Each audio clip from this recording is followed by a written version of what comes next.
मारी आजी. मारी आजी हे नाव विचित्र वाटले तरी याचा संबंध मारी बिस्किटाशी आहे. प्रेमळ मारी आजीकडे मारी बिस्किटांचा मोठा साठा असायचा, म्हणून लहान मुलांनी तिला हे नाव प्रेमाने दिलं होतं. पेन आणि खोपोलीच्या मधलं 51 घरांचं गाव आराव, माझ्या मारी आजीचं गाव. आश्चर्य वाटलं ना आजीचं नाव ऐकून? म्हणत असाल हे कसलं विचित्र नाव. खरं तर हे तिला आम्ही मुलांनी दिलेलं नाव होतं. तिचं खरं नाव निर्मलाबाई.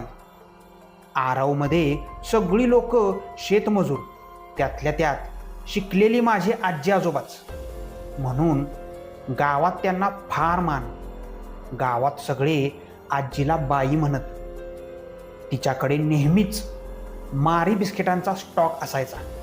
आम्हाला ती खाऊ म्हणून तेच द्यायची, म्हणून आम्ही तिचं नामकरण मारी आजी असं केलं होतं आणि तिनेही ते आनंदाने स्वीकारलं होतं. त्यावेळी मोबाईल वगैरे नव्हतेच. इतकंच काय, लँडलाईन फोनही दुर्मिळ होते, पण तिच्याकडे फोन होता. आम्हाला त्याचं फार अप्रूप वाटायचं. आम्ही चातकासारखं मे महिन्याची वाट बघायचो.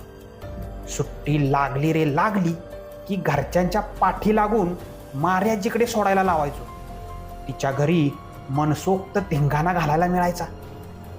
आजी आजोबा कधीही गोंगाट दंगा मस्ती पसारा असं काही केलं म्हणून रागवायचे नाही. उलट आजी आईला म्हणायची, अगं तुम्हाला 1-2 पोरांची मस्ती सहन होत नाही, आम्ही तुम्हाला 6 जणांना कसं सांभाळलं असेल. या प्रश्नाला आईकडे उत्तर नसायचं, कारण त्या दोघांनी जन्मभर किती कष्ट घेतले हे तिने पाहिलं होतं. आजीचं घरही सुंदर होतं, कौलारू आणि खूप मोठं. खूप खोल्या आणि बाहेर जाण्यासाठी खूप दरवाजे, भरपूर खिडक्या, छान शेणाने सारवलेली जमीन. मुंबईत घरातही चपला घालणारे आम्ही त्या जमिनीवर मात्र मस्त लोळायचो. गादीशिवायही छान झोप लागायची. घराच्या भोवती छान मोकळी जागा होती. त्यात आजी आजोबांनी छान बाग लावली होती. त्यातल्या जाई जुईचा मंद सुगंध संध्याकाळी दरवळत असायचा. आजोबांनी खूप लांबून लांबून दुर्मिळ अशी रोपं आणून लावली होती, त्याचबरोबर भाज्याही. असेच एकदा झाडांसाठी खड्डा खणत असताना जमीन खोल लागली म्हणून त्यांनी एक छोटंसं तळं बनवलं आणि त्यात कमळ लावली. सुट्टीत आई आणि मावशी माहेरपणाला यायच्या. मामाही यायचे. मग काय धमालच. नदीत पोहायचे, कैऱ्या करवंदे वेचत फिरायचे आणि घरी आल्यावर राधा मावशीच्या हातच्या चुलीवरच्या गरम गरम भाकऱ्या आणि दारातली पालेभाजी याच्या इतकं चविष्ट जेवण नसेलच कुठं. घरी मात्र जेवताना नखरे करणारा मी इथं इतक्या पटापट जेवताना पाहून आईला मात्र आश्चर्य वाटायचं. अगं गावाकडची हवा, इथं भूक जास्त लागते, नजर नको लावू माझ्या नातीला, मारी आजी केसातून हात फिरवत म्हणे. मग रात्री सामुदायिक दृष्ट काढण्याचा कार्यक्रम असे. आजीकडे सतत असणारी राधा मावशी, तिचीही एक कथा आहे. लहानपणापासून ती आजीकडे कामाला होती. 16व्या वर्षी तिचं लग्न झालं. तोही गावातलाच होता. दोघे मिळून संसारासाठी कष्ट करत असत. एकदा तो शेतावर रात्रीचा पहारा द्यायला गेला. तो परत आलाच नाही. खूप शोध घेतला, पण तो सापडला नाही. मग तेव्हापासून राधा मावशी आजीजवळच राहते. आजीचं माहेरही जवळच होतं. आरवपासून 5 किलोमीटरवर वासरे गाव. तिकडे मामा आजोबा राहायचे. मग कधी कधी आजी आम्हाला घेऊन जायची. आम्ही चालतच निघायचो. वाटेत 2 डोंगर पार करावे लागत, पण दमायला होत नसे. उलट मजा यायची. तिकडे जाणारी बस होती तरीही आम्ही चालत जायचा हट्ट करायचो. अशाच एका सुट्टीत गेलो होतो. तेव्हा डोंगरात वणवा लागला होता. काही झाडं जळाली होती. आजीच्या घरातून आम्ही डोंगरावरचा वणवा बघत होतो. 2 दिवसांनी आम्ही त्याच डोंगरावरच्या वाटेनी मामा आजोबांच्या गावाला जायला निघालो. वणवा जास्त पसरला नव्हता, पण त्याच्या खुणा जागोजाग दिसत होत्या.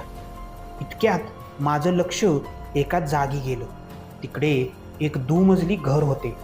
इतक्या वेळा आम्ही त्या रस्त्याने गेलो तेव्हा ते दिसले नव्हते. वणव्यामुळे त्याच्या आसपासची झाडे जळाली होती, त्यामुळे ते दिसू लागले होते. मी थांबून ते बघत होते, तर आजीने मला ओढून घेतले आणि म्हणाली, "अगं, माझ्या लहानपणीपासून ते घर तिथंच आहे. त्याआधी किती वर्ष आहे माहीत नाही, पण माझं बाबा सांगायचं की ती खूप खराब आहे जागा बघ. त्यात गेलेला माणूस परत येत नाही. राधेचा नवराही तिथंच नाहीसा झाला. त्याला त्या घरातल्या महागड्या वस्तूंचा मोह झाला. छोट्या मोठ्या चोऱ्या करायला लागला. वाईट संगतीने व्हायचं तेच झालं." बोलत बोलत आम्ही लगबगीनं पुढं गेलो. येताना मात्र बसने आलो.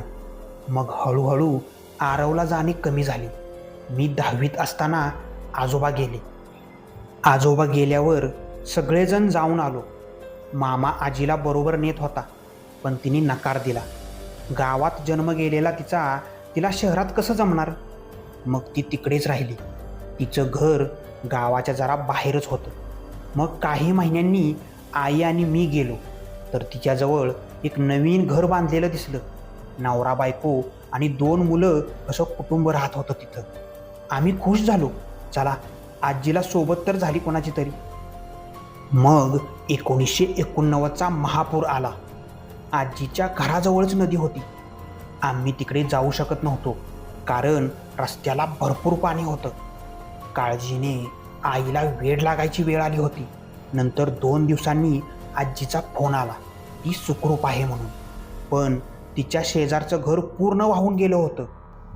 त्या घरात राहणारा माणूस पाण्याचा अंदाज घेत पोहत पसार झाला.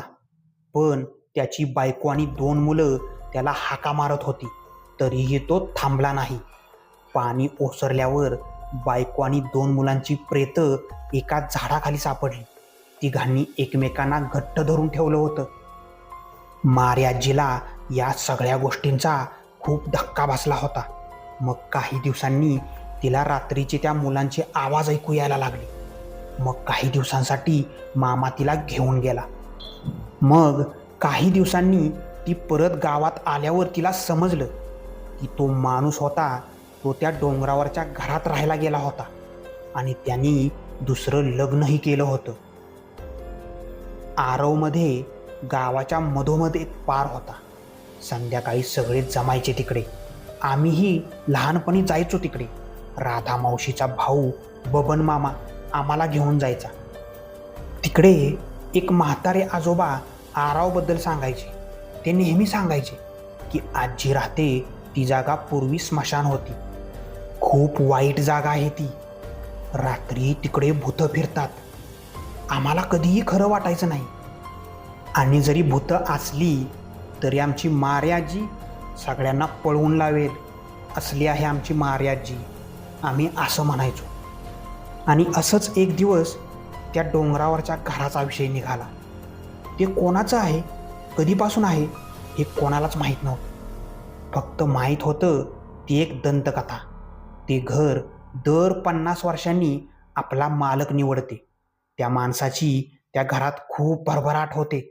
त्या घरात जायच्या आधी त्याला 3 बळी द्यावे लागतात. त्या घराला म्हणे सैतानाचा आशीर्वाद आहे.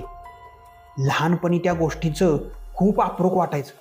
नंतर मात्र हसायला यायचं की आपण या गोष्टीवर कसा विश्वास ठेवतोय. मार्याजी मात्र या गोष्टीला खरं समजायची. मग तिच्या शेजारचं ते कुटुंब पुरात वाहून गेल्यावर ती म्हणायची, "बघ, खरं झालं ना शेवटी, तोच त्या घराचा वारस होता." मग एक गोष्ट लक्षात आली आणि धक्काच बसला. त्या आधीचे त्या घराचे वारस होते मार्याजीचे वडील. त्यांनी त्या घरासाठी स्वतःच्या बायकोचा आणि 2 मुलीचा बळी दिला होता. शेवट आजी थकली. मग तिला भास व्हायला लागली. तिला घराच्या आसपास माणसं दिसू लागली. आई बोलायची, तिला भास होत आहेत. मग एक दिवस तिने मला बोलावून घेतलं आणि बोलली, हे बघ सोनू, काहीही झालं तरी रवीला आरवला येऊ देऊ नकोस. मला वचन दे, मला आत्ताच्या आत्ता वचन दे. रवी माझ्या धाकट्या मामाचा मुलगा होता, खूप गोड, आमच्या सगळ्यांपेक्षा खूप लहान. त्यामुळे आमचा सर्वांचा खूप जीव होता त्याच्यावर. मी आजीला हो बोलले. आजी गेली. खूप आठवणी मागे ठेवून गेली. तिचा मारी बिस्किटांचा खाऊ, रात्री केसांना तेल लावून देणं, तिच्या घरासमोर असलेल्या ओट्यावरच्या गप्पा, तिच्याकडे असलेली कुत्र्यांची जोडी राजा राणी. ती दोघं तिची मुलंच होती. ती त्यांच्या आधारानेच तर तिथं राहायची. किती वेळा त्यांनी तिचा जीव वाचवला. त्या जागेत विषारी साप खूप असायचे. राजा राणी साप असेल त्या जागी आजीला जाऊन द्यायचे नाहीत. तिला ढकलून घरात न्यायचे. आजीची मणी, काळूबाळू, बोके, ती त्यांच्याशी मनासारखं बोलायची. त्यांनाही तिची भाषा कळत असे. सगळं संपलं. आता सगळं संपलं. मार्याची आठवणीत आणि भिंतीवरच्या फोटोत राहिली. तिच्या मागे राधा मावशी फक्त आता घरी असे. आम्ही सगळ्यांनी ठरवलं की वर्षातून एकदा तरी तिकडे जायचं, जमायचं. आई, मामा, मावशी सगळेजण. रवीला आरावच्या घराचं खूप आकर्षण होतं. मी मामाला आजीनी रवीला तिकडे येऊन द्यायचं नाही हे सांगितलं होतं. मामानी ही गोष्ट इतक्या गंभीरपणे घेतली नव्हती. माझं लग्न झालं. मग त्यानंतर आरावला जायला वेळच मिळाला नाही. मग एक दिवस अचानक बातमी आली.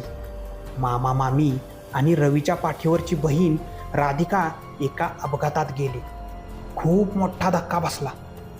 माझा लाडका राहुल मामा, मैत्रिणीसारखी गोड सुरेखा मामी आणि ताई ताई करत मागे फिरणारी राधिका. कसं सावरू हे समजतच नव्हतं. रवीला भेटून आले. खूप सावरला होता तो. त्याच्यातल्या बालिशपणा जाऊन प्रौढ वाटत होता. मग मी माझ्या व्यापात अडकले.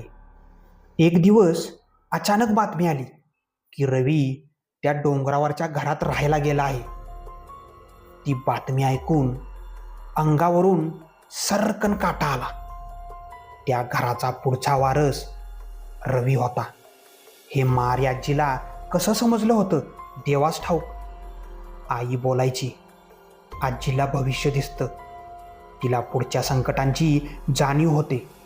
मग हेही तिला दिसलं होतं की काय?